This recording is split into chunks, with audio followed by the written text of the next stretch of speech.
Welcome everybody to Friday Frontliner. Mark Cecil here with my fantabulous guest, Crystal King.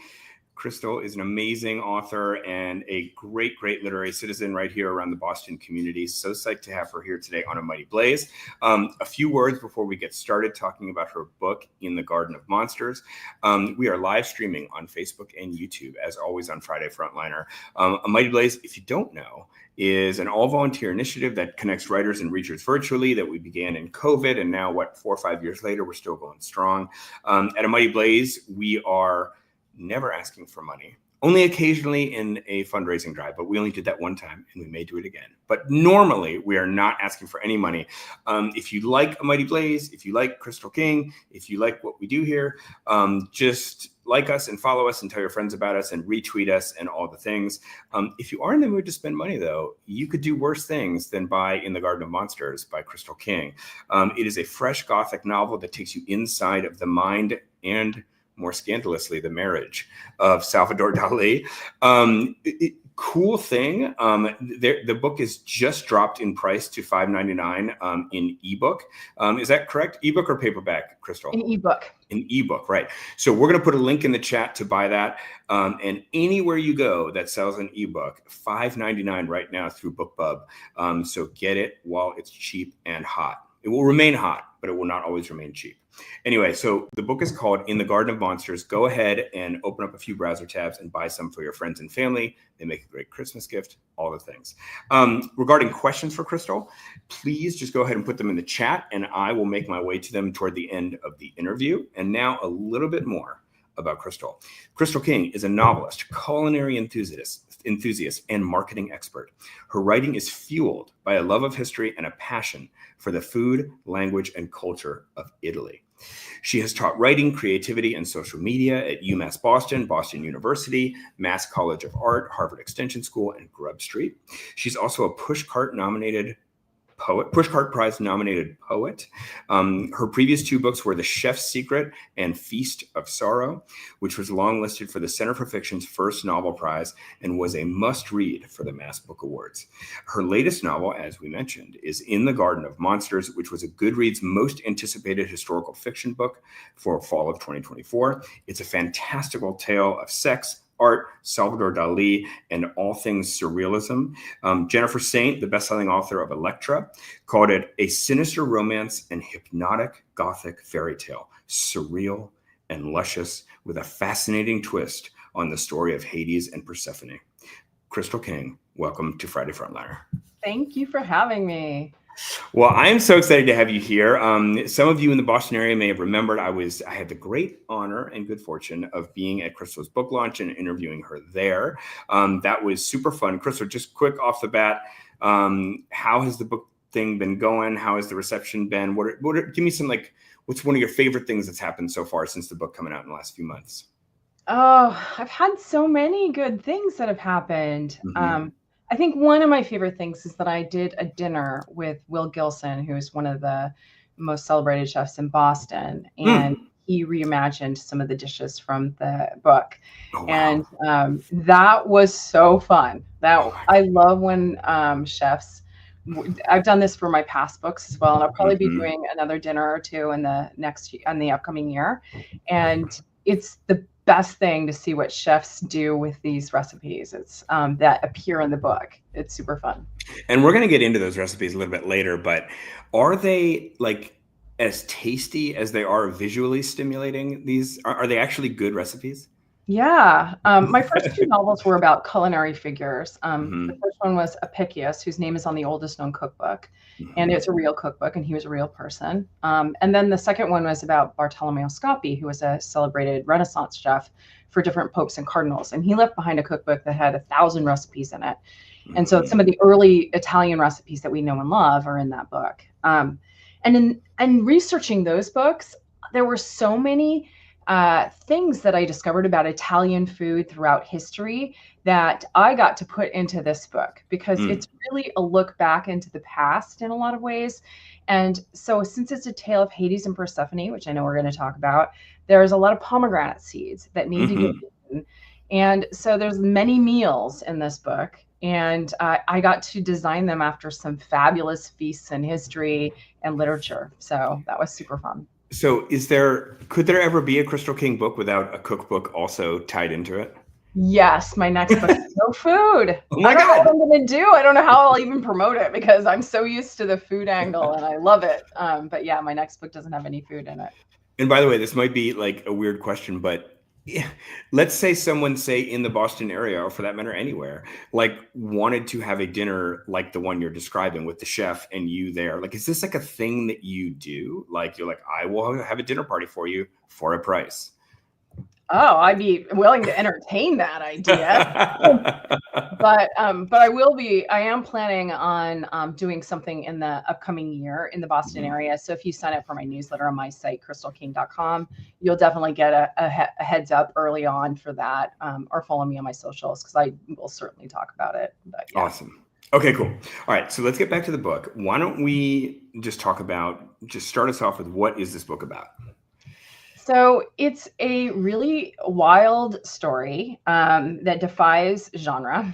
And it's essentially a retelling of the Hades and Persephone myth, told from the point of view of a model that Salvador Dali brings to a garden of stone monsters in 1948 Italy. And so it's the garden is a real place. Salvador Dali actually went there. And there are statues in the garden of Hades, there's the mouth of hell, which so Hades or Pluto. I use the Roman names in my book. Okay. There's a bench to Persephone or Proserpina, and then there's a statue of Demeter or Ceres. And so I was like, okay, Salvador Dali, Hades and Persephone, this crazy garden. There's also this castle on the hill. It's like, this is it. So, and the town is a real place in Bomarzo. It's called Bomarzo, Italy. It's an hour north of Rome. So yeah, super fun. Yeah, I mean, so the book is set in 1948, and like in one of the very first scenes, Julia Lombardi, who is the main character, she gets picked up by Dali in this like fancy car, and they're like driving through Rome, and it's a sunny day. There is just this palpable feeling of that kind of like endless Roman summer that like is throughout this book. And I just wanted to actually just start there, but just tell us about this main character. Who is Julia, and kind of how did you? Because when writing about any big historical figure like this, it's very interesting who is like not the main character. The question is then like, how are you going to build a story? Like, from whose perspective are you telling it? So I think it's always just a really interesting question when you have like this larger than life figure, but who do you choose to tell that story through? Whose eyes are we seeing? Tell us about Julia, the main character. Yeah, so while Salvador Dali is in the book and his wife Gala is in the book, it was never about him. It was just that he happened to be at this garden, and I was like, okay, I can run with this. But the story is, like I said, it's a story of Hades and Persephone. And so that's really where that's what the heart of the story is. And Julia is somebody who doesn't really remember her past. She's an art student at the Accademia in Rome. She has always been drawn to Salvador Dali's work. And when he invites her to be a model, that he finds her through the Accademia. He's in town building sets or painting sets for the Rome Opera, which is something he did. And she's like, she just feels really compelled to go with him. She's somebody who has a bit of amnesia and doesn't really remember who she is or where she comes from. And she feels like Dali has a bit of a pull for her and so when she's in that car leaving Rome, going through the hillside, she is heading towards this town. She feels for the first time like this sense of purpose in her life. So you have a beautiful woman with this amnesia. You've got this kind of like ruined garden and kind of this old architecture. Very, very Gothic. The very Gothic seeds here. And I want to talk about that for a moment, because the way that you initially conceived of this book, I think, is like sort of interesting to unpack. Now, if I'm going to let you tell the story, but just to paint the scene here, you were working on a different book about maybe Renaissance, the Renaissance times. Your editor tells you, oh, those kind of books aren't selling. And so you're talking to a friend, and this friend says to you, well, Gothic books are selling. And I do just have a question about that, about this idea of like, can you just consciously decide, I'm going to write a book in a genre that's selling and it works? I mean, because I think all writers are like, I would love to just write a book that sells. I would love to sell out. I mean, Right. I mean, it's like people think like artists, I mean, maybe they think this, I don't know, like artists kind of sometimes can have the reputation as leading a kind of like glamorous, mysterious life. But what it really looks like in the back room is like a bunch of writers talking to each other being like, who can sell out faster? Who can who can just hit the Why won't anyone buy my books? Right. So, sorry, I just totally stole your whole story, but let me just first stop talking and like let you correct the record. Like, is that how the book came about? Yeah, I had a book about a Renaissance meat carver, which actually is out on submission right now. So if there's any editors out there reading it, please respond favorably. And my editor at Simon Schuster just wasn't interested, wasn't jiving with her. She told me that Renaissance books weren't selling, Renaissance historical fiction. And this was just a couple weeks before Maggie O'Farrell's Marriage Portrait hit the bestseller charts. So anyway, so I was just lamenting this. And so there's this idea that you should not write for the market. And I mean, that is, especially if you're a serious author, if you're a literary author, if you want, like you should not write to the market. But the thing is that may not earn you much money. And so I have a marketing background. I have 30 plus years as a marketer. I'm working in all areas of marketing, but most recently social media. And it's always in the back of my head. How am I going to market this book? How am I going to sell it? Who's my audience? How are they going to buy it? And so I looked at it and thought, okay, Gothics are hot. If I were to write a Gothic, where would I set it? And I immediately thought of this garden. I thought of this place. I thought, and once I started looking into it, I was like, I could do something with this. And that's because I loved the idea. I loved the genre. I loved the setting. There was a lot I could personally do with it. It was a story I could tell. And so to me, I look at it like, if you can find something that you think might work in the market, but you love it, then go for it, So for me, it was, can I write something that will sell, but I will also love to write it? Because if it doesn't sell, I need to still enjoy that process. Yeah. And your friend said, Gothic is selling. So when I think of Gothic, I think of like, haunted old manors and crypts and like mansions where there's creepy butlers and weird scientists and, Jekyll and Hyde and Frankenstein and Rebecca and all that stuff. Why? Like, so first of all, do you feel like this is Gothic? And like, what is it about your book that makes it kind of, what are the hallmarks of the Gothic genre that are in your book, would you say? Yeah, I think it definitely has like all the things. It's got the creepy castle. It's this like palazzo that was built in the 1100s. It has this creepy garden full of monsters, and it's got supernatural elements that come with that. It's got some ghosty sort of things. It's not terror, but it's a little scary. It's eerie. Eerie for sure. Yeah. There's a romantic element to it. And then there's also this connection to the past. That's another thing that Gothics often have, is this tie to the past. And that this story has in spades, not just the past of the garden and the people who have lived in the palazzo, but also the idea of Hades and Persephone and this story, which is a very unconventional story. And it's happening in the present, or in the 1948 present, versus in ancient Greece or ancient Rome. So, yeah. Yeah, I love it. There's a comment from Margaret here. You're conjuring some minor chords for me, Crystal. I love that. I could like sort of hear the creepy piano in the background as you were talking. All right, but let's pivot to, the Hades and Persephone myth. I mean, we keep talking about it here, kind of on the periphery of this conversation. Why did you pick that? And sort of like tell us, without spoilers, kind of how does that work into the plot here? So what I find actually is a lot of people aren't familiar with the Hades and Persephone myth. So to explain that really briefly, it's a story of the seasons. And it's also not I think, and I talked about this with you at my launch, but it's not a Greek myth. It's a Sicilian myth. It's the only ancient myths that we know definitely Sicilian. And that's because Mount Etna is where Hades lives. And, fire, lava, brimstone, it's all underneath that volcano. It was one of the most active volcanoes, still is, in that time frame and now. And so Hades sees Persephone, this beautiful woman, gathering flowers at the bottom of the base of the mountain, and tells his brother Zeus, the king of the gods, I want that woman for my wife. He's like, okay, that's your niece, but you can have her, take her away. So he takes her to the underworld forcefully.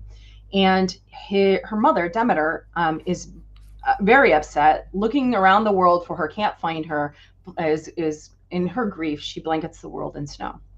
Zeus sees that all the people are dying, the livestock are dying, the crops are, dying. And so she says, Zeus comes back to her and says, you can't do this. She's like, well, bring my daughter back. And Hades agrees, but he says that she's eaten some pomegranate seeds, and some myths are 3 and some are 6. And so I went with 6 because it worked with the plot. And so for 6 months out of the year, she needs to be in the underworld, and 6 months out of the year, she can come back.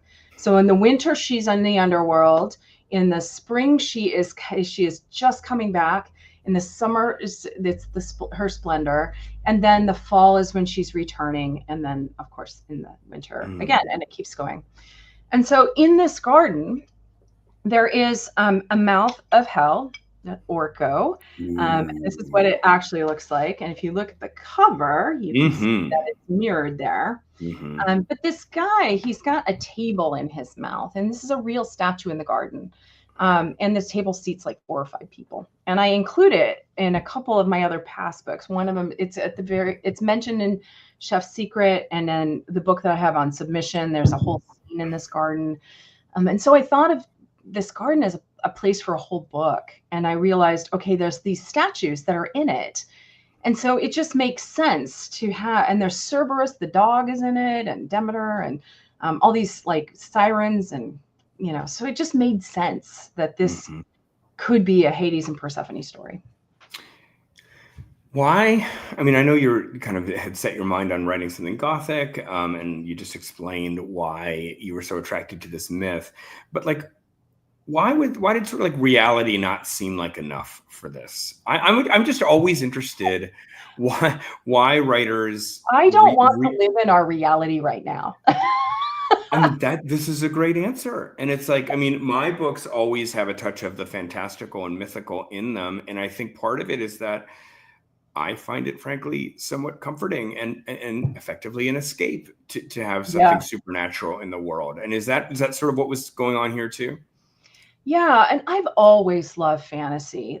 When I was a kid, I devoured. I read really widely and always have, but the books that I loved the best were the ones that allowed me to really use my imagination and that stretched reality in such a way that was just cool and fascinating. And so I've didn't start out writing in that genre simply because coming into my own as a writer here in Boston, it was not a genre when I began writing that was okay really to write with this literary community in Boston, which bingo. I found the same.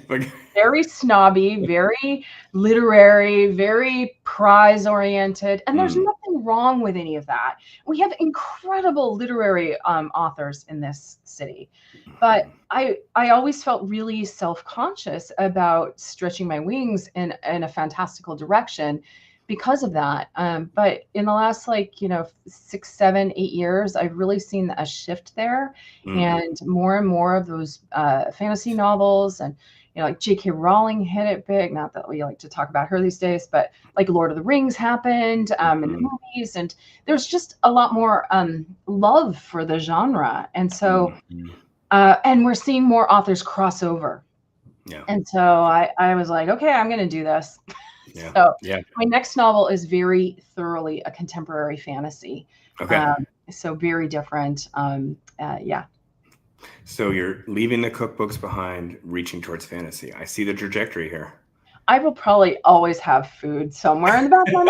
Italy is still involved. Italy is like the one. Okay.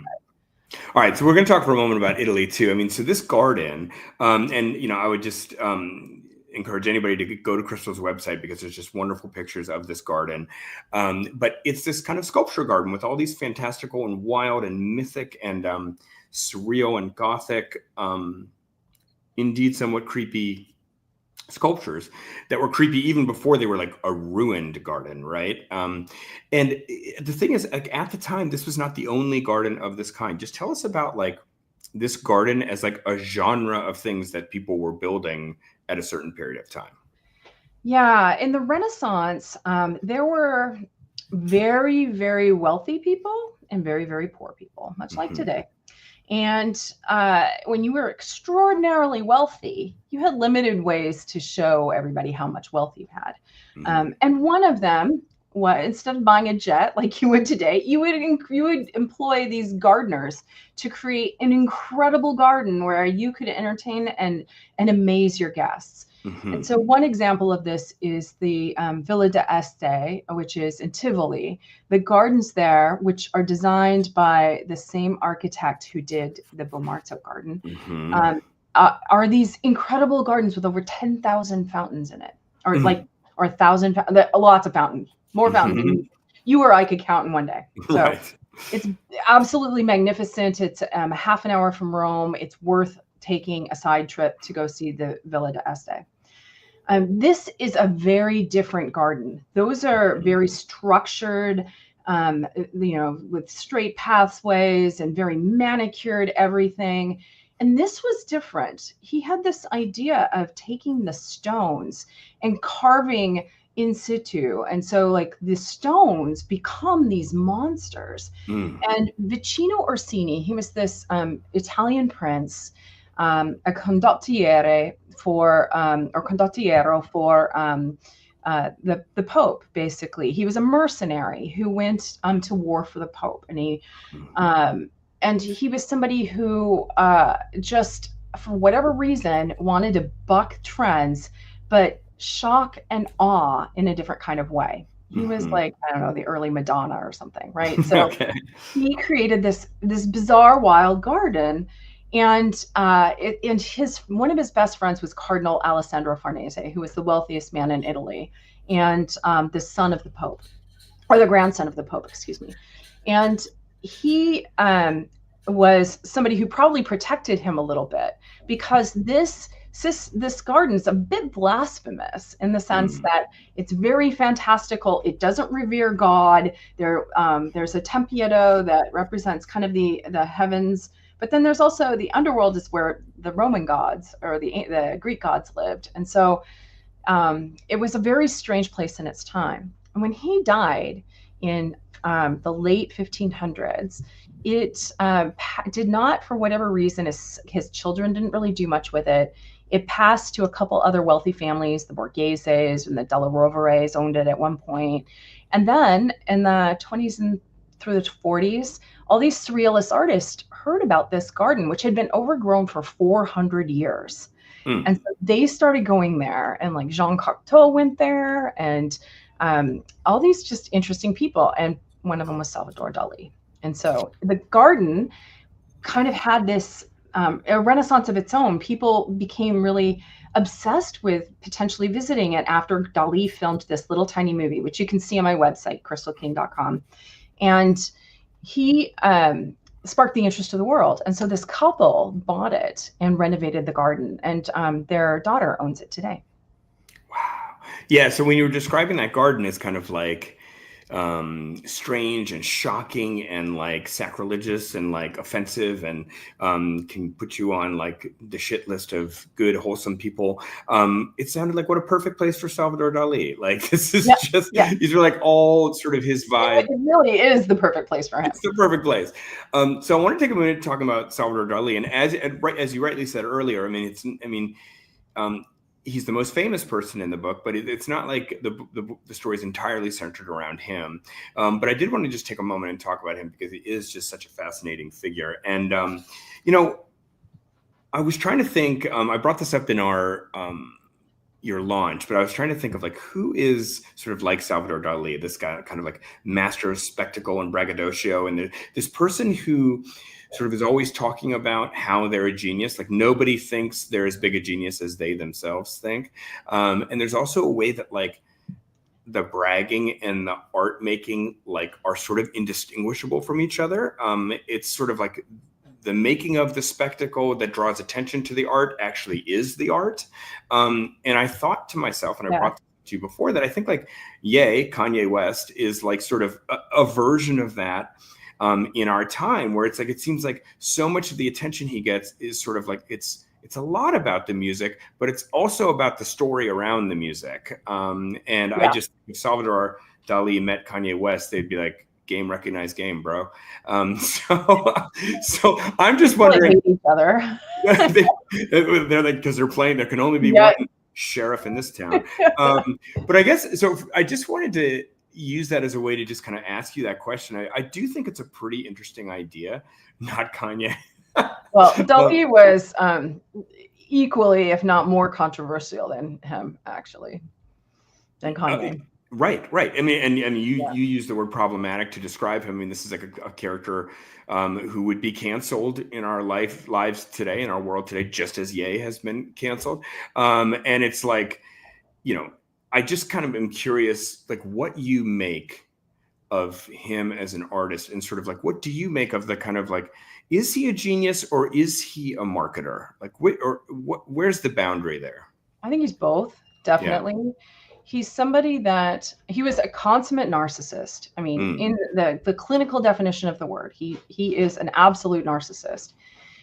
He discovered at a very early age that he loved attention.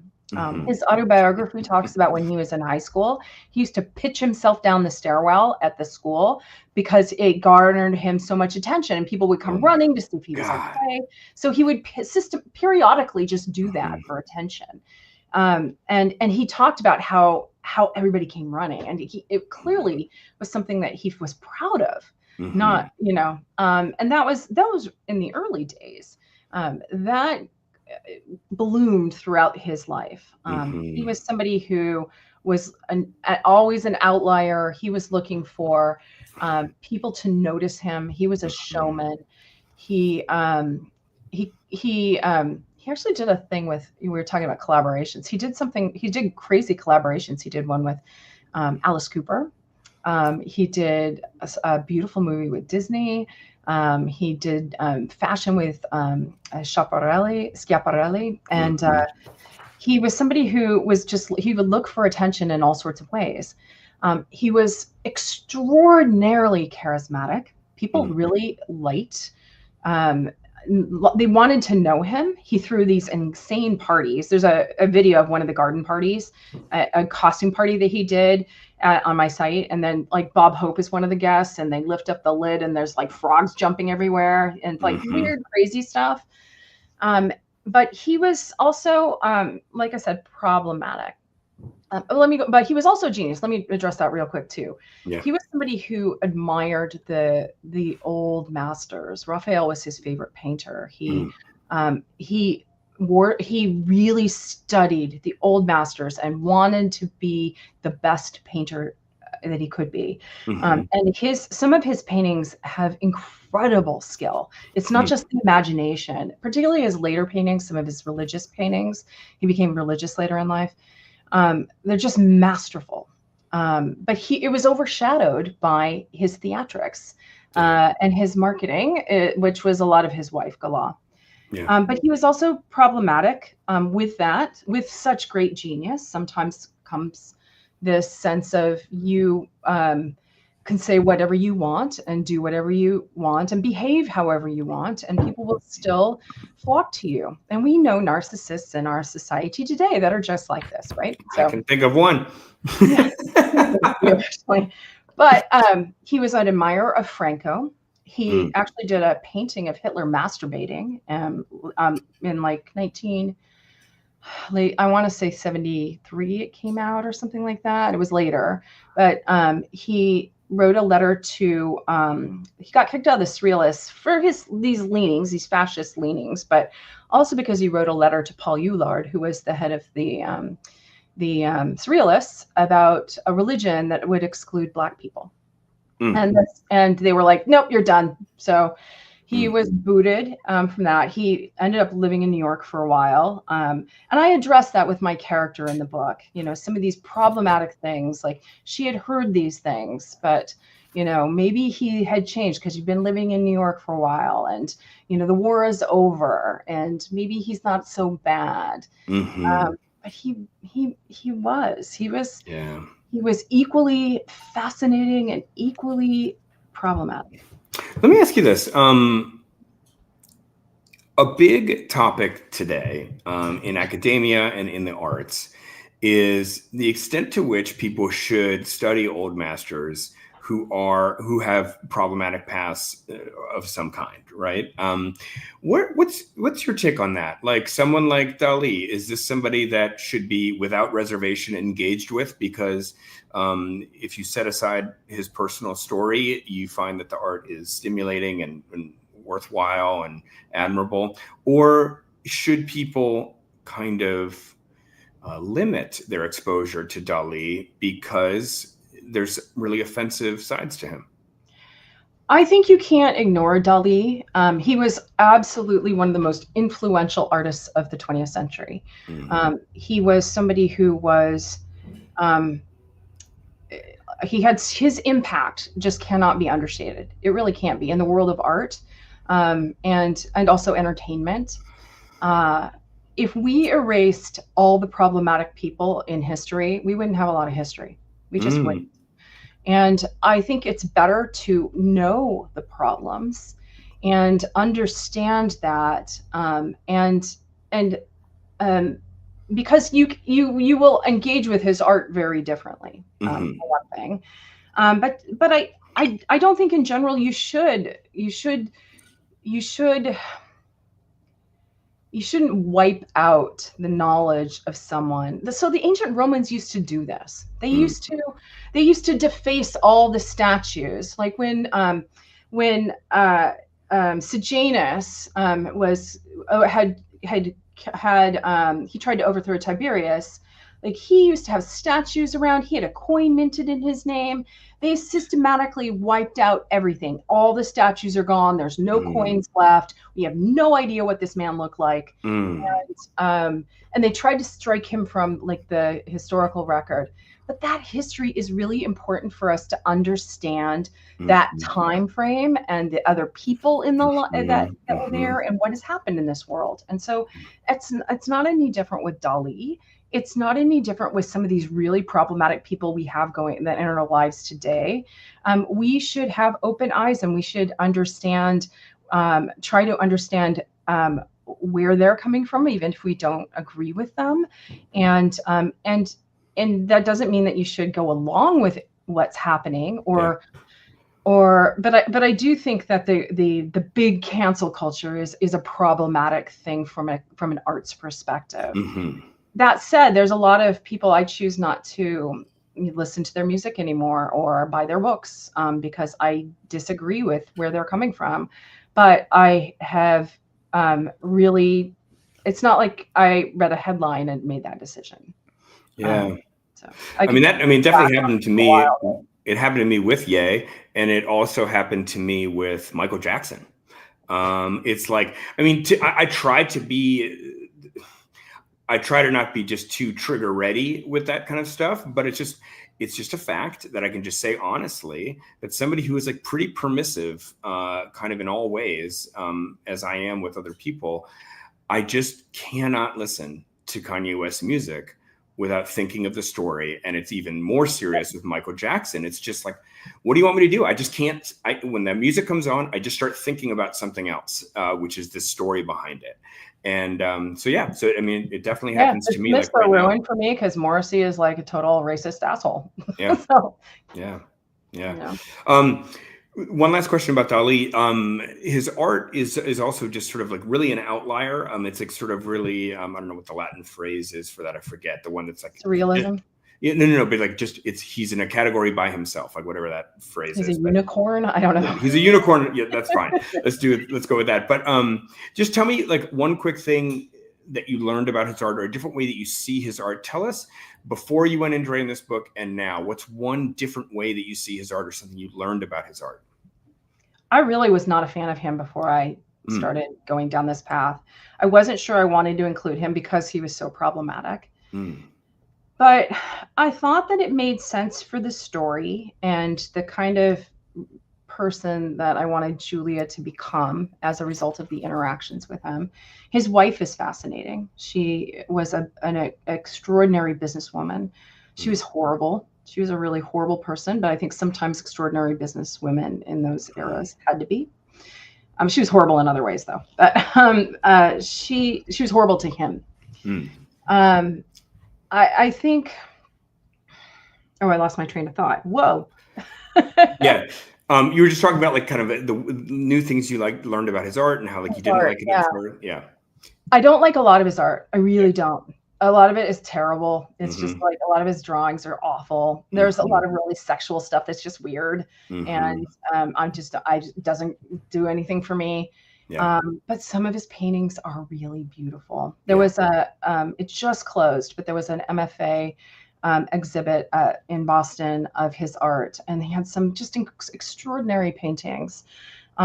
He had some really amazing skill. And my husband, who is a trained artist, works for an art school, he really didn't like him either because his narcissism overshadowed his talent.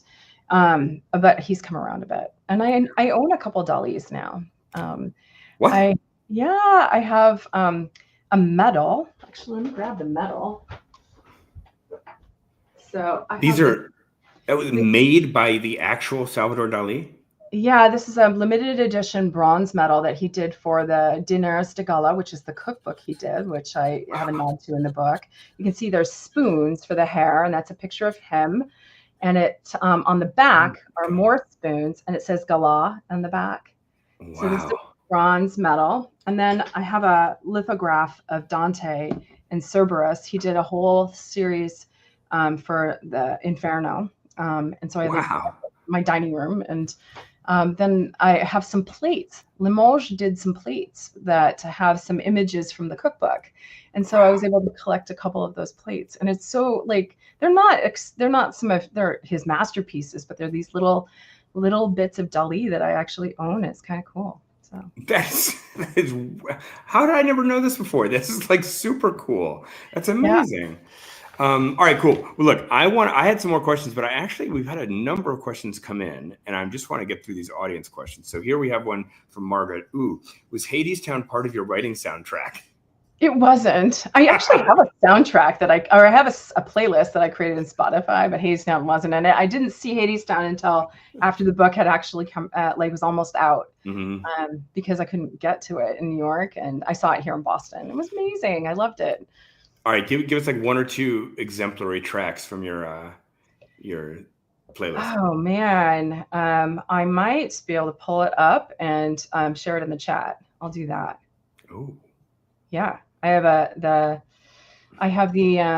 it's a Spotify playlist, so I should be able to find it. Just read a few off. I don't want you to get too distracted. Yeah. But all right, if it comes up, I want to know some names. All right, but. Let's go to a question from Jenna Blum. I want to know about Crystal's experience with her new publisher for this novel. So I'm with Mira Books right now, and I really like them. They've been very, I got to have a lot of say in the cover and who the audio narrator is. And actually, we have a mutual friend, Julie Gerstenblatt, who also is with Mira Books. And yeah, I've had my editor is fabulous. I really love working with her. Yeah. So yeah, Julie had a good experience with them for sure. Yep. All right. So here's a question. Crystal, were you writing, this is from Renee. Thank you, Renee. Crystal, were you writing books while you were in the marketing business? Yeah, I'm still in the marketing business. So yes. I have not yet quit my day job. So tell your friends to buy more books. So I can do that. Yeah, I started writing. I started really going into the novel world a little bit after I got my master's in critical and creative thinking in 2005. And so I've always been writing on the side all along. I still work for a software company and I teach social media and AI. And so, yeah. Yeah. I wish it paid more so I could quit, but yeah. So I have to ask you, since you are such a marketing expert, this is another question in case anybody's wondering what's it like for writers behind the scenes. Another thing we ask each other, aside from who can sell out and how to sell out, is how the hell do we market ourselves? This is a question. I was just on Facebook this morning, and there's a well-known author who was on there apologizing for how much he has been self-promoting lately, apologizing to all his people, saying like, sorry, I just have to do this. It's just part of the business. I have to talk about myself and my new podcast and so on and so on.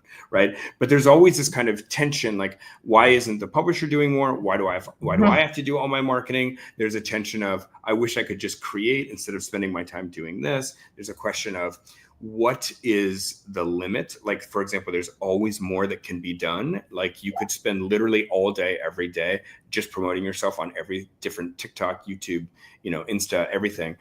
So my question to you is, boiling that all down, what is your kind of concise advice as both an author and a marketer by trade about how authors should go about promoting themselves? Well, the idea that your publisher is going to do everything for you is a bad idea because they're not. They just don't. Unless you're in their top 5% of the books they publish, they just won't. I paid for a publicist for every single one of my books, an external one to help with with things. I have paid for my own advertising in a lot of cases. I'm in a position where I can do that. A lot of people aren't. What I do recommend is that you figure out the channel where you can really devote a lot of energy, and one or two channels. And what are those for you, by the way? So my newsletter on my Substack is one of them, and then social media. And I stick with primarily now it's Threads and Blue Sky and Instagram. Although I'm leaning more towards Blue Sky because of certain donations from Meta to places I don't agree with. And also they just throttle the algorithm and they're just difficult and there's lots of ads and like Instagram has been destroyed by ads and who you should follow versus who you actually care about. So I would say pick a couple channels, but the main thing to remember in all those cases is that you can't completely overwhelm with just your books. You can't do that because people don't really want nobody likes a salesman. They just don't, right? So what you need to do is figure out who your audience is and how you can provide additional value. And then what can you talk about that's also valuable to your audience? So my audience are readers. So I talk about books. I talk about other people's books. I talk a lot about other people's books. And if you're an author, it's really helpful for you to talk about other people's books because then they'll talk about your books. It's, it's a network that we need to support and take care of each other. But then I also know that my readers like Italy and they're interested in art and they're interested in food and they're interested in history. So that's a lot of room where I can talk about all of those topics because they interest me too, and just share that information. And so I decided it's 2 years ago that I was going to do a weekly newsletter, which is a lot. But that has been one thing that has kept my readers with me between books.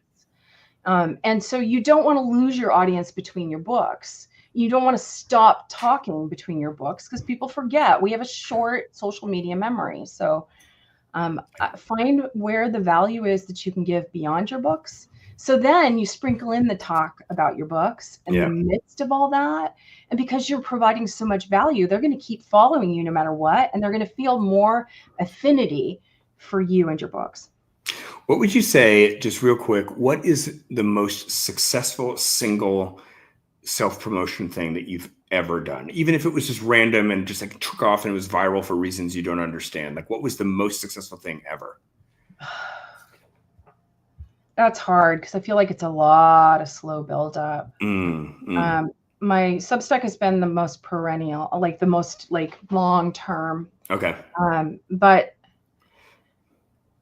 when you have opportunities, so for example, if your publisher does a book club, one of the things that I did is I would take out ads with all of the newsletters that people subscribe to find out book deals.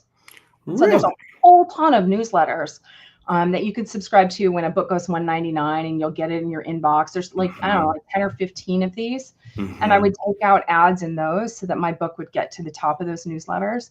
And then that promotes, so that's part of the reason, like Chef's Secret, it was a bestseller when the book bug came out. So finding ways to augment what your publisher is doing is a good thing. So I would say that was probably the thing that really helped.